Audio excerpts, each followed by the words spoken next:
up, y'all? Back again. Today I wanted to talk to you about triangulation. The narcissist's greatest tool, especially the covert, is triangulation.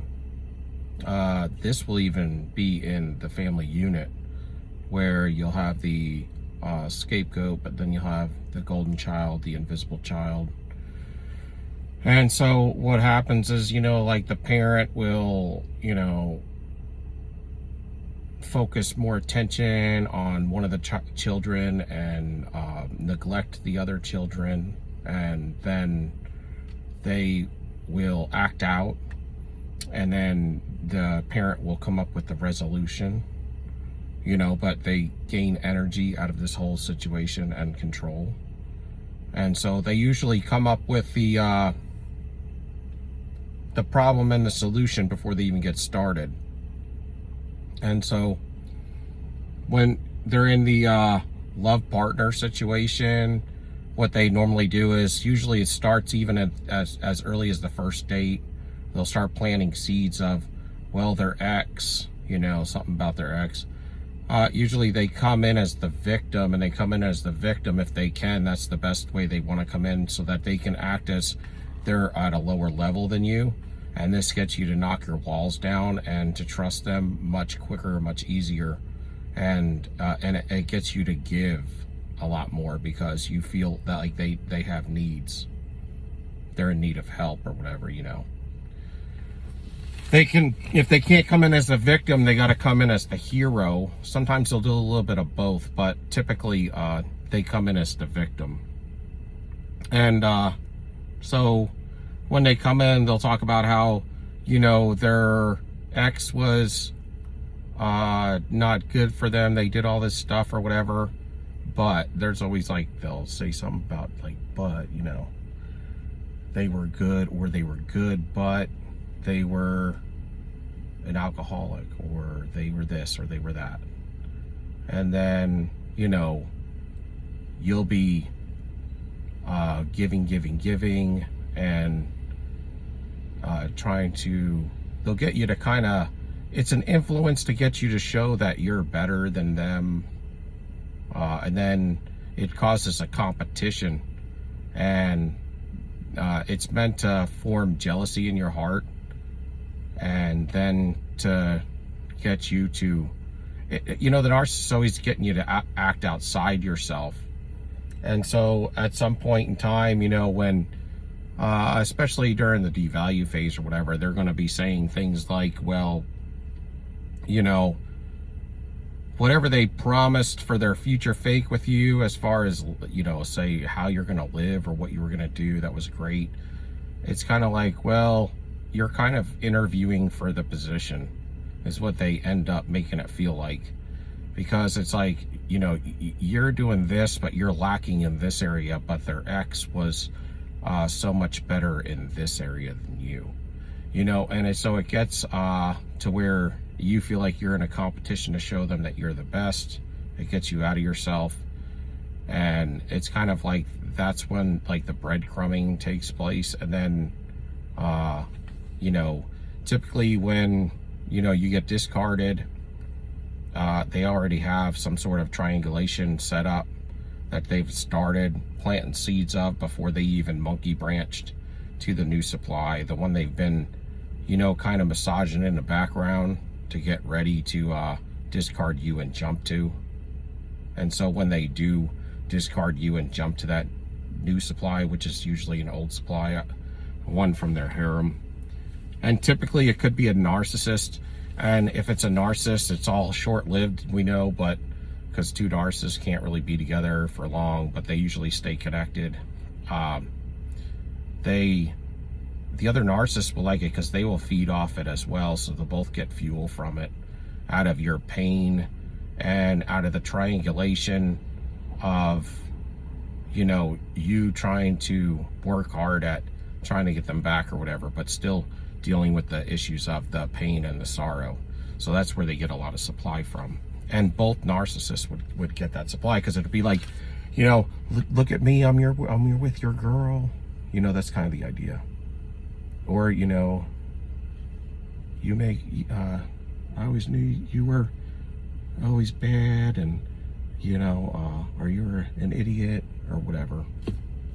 And so they usually say really bad things to try to pull you down even to the lowest ground. If it's not, say, a supply, their new supply or whatever is not an old narcissist that they got with, and it's another type of empath or somebody like that, then what's going to happen is they're going to get two forms of supply for themselves. So if it's another narcissist, both narcissists, your ex and their current narcissist boyfriend, would get the supply off of you.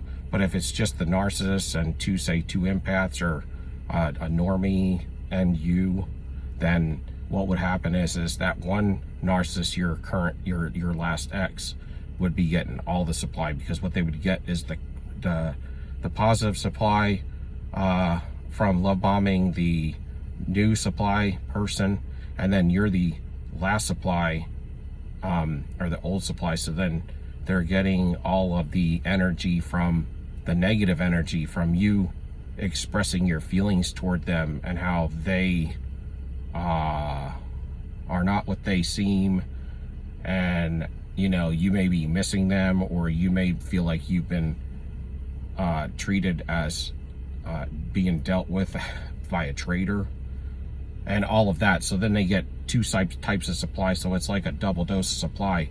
But see, they expect this, and that's why they leave you a certain way. They leave you in the ground, and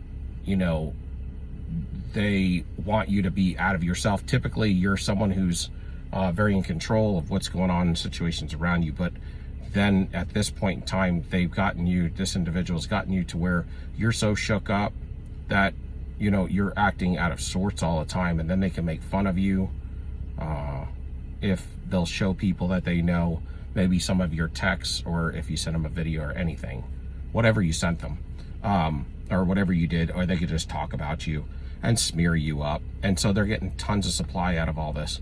The problem is when the narcissist discards you, and you don't play into it, and you actually just walk away. You gray rock, and you block, and you don't look into their social media, you don't look into what they're doing, you don't reach out to them, and you don't care. Then they don't know what to do. So then they're going to be thinking, this is not right, and they're losing control over you. And then their current situation, it's not like it's not like a situation that they care about anymore, because they only did this to further destroy you and to get more fuel off of you. They're getting more fuel off of you when they discard you than their new supply. And so they have to have positive and negative supply if they're love bombing. But the problem is if you're not giving them that negative supply when they discard you, then what happens is then they have to perform negative supply on somebody, and typically what happens is the new supply gets a short-lived love bomb phase, because they start to get nailed with all the negative projections. Instead of them projecting it or aiming it towards you and you absorbing it, it's and them absorbing that that negative supply from you. It becomes short-lived, and then it's also not an exciting relationship for them, the narcissist, because they don't have that other supply coming in, and they really only did all of this just to destroy you even more, so they can get more supply from you. It's their cycle. And then typically what they expect whenever you quit giving them negative supply is at some point, they're going to be going through their love bomb, devalue, discard phase. And so you don't reach out to them in the very beginning because, you're trying to heal. You've had enough of it, and you realize maybe what this is causing you. So you stay away from them for a while, but then that addiction will creep up because they cause that trauma bond in you. And then it's like they will, then you will get back to them right when they're discarding, or right before they're discarding their current supply. So it'll be just perfect for them to re-up with you. Do you see how it works? Because it's like a love bomb, devalue, discard, hoover. So here you are at discard phase. They're love bombing someone else. So you play into it during the love bomb, and then you quit.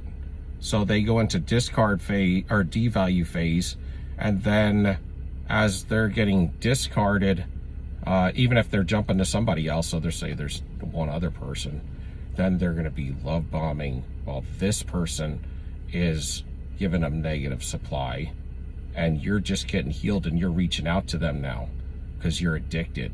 So now they're starting to monkey branch to you again while they're devaluing this person and discarding this person to come back to you, while this person is giving them negative supply, and then they're going to be healing, and then they're going to be reaching out. Because why?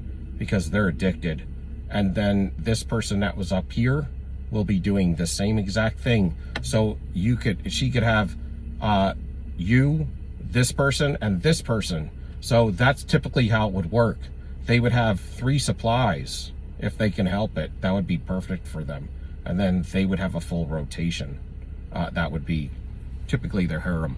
The other ones would be just like off and on, hit and miss, kind of like, you know, secondary, tertiary supplies where they can just whatever. And so what happens is they're in control of everything. They're in control of the love bomb. They're in control of the devalue, if you think about it. And then they're also in control of the discard. I mean, typically, unless you discard first. And then they're the ones that are in control of the hoover. They are all about power and control. And that's what even the triangulation is related to, power and control. And they'll use it all the time on you to check you to see how well you are doing. As far as if you don't play into the triangulation, they'll use it with friends of theirs that are of the opposite sex that are bringing them food to work, or they'll just mention them to the point to where, you know, like they're really like flirting with them, but they're not doing anything with them. So they'll kind of talk to you like that about them. And this will be a tester to see if you keep getting really jealous about it and saying stuff about it, then they know that they're secure that you're sticking around longer, you know, that they can abuse you a little bit longer. But it's a test. So if you, and they test all the time, you're never out of test mode. That's why they test you. And, you know, part of it you think is just for supply, but it's also they're testing to see if you're getting ready to leave them because they have abandonment issues. And so what happens is you're being tested by these little triangulations with, you know, people that flirt with them. And if you don't do anything, or if you talk in a way that you're going to leave them, then they know they need to gear up and get ready for jumping a monkey branch into another source supply. But you know, it's all about competition, this triangulation all the time. And you got to understand, as an empath, you don't get into competition. You don't compete with others for love or for an individual. The first sign of triangulation, you walk away. That's their one of their #1 tools against the empath that, you know, we fall into when it's unbeknownst to us and we're unawoke. And we do believe that everybody has the ability to feel empathy when they don't. So if you're still on, give me a like, subscription, a thumbs up. Peace. We out, y'all.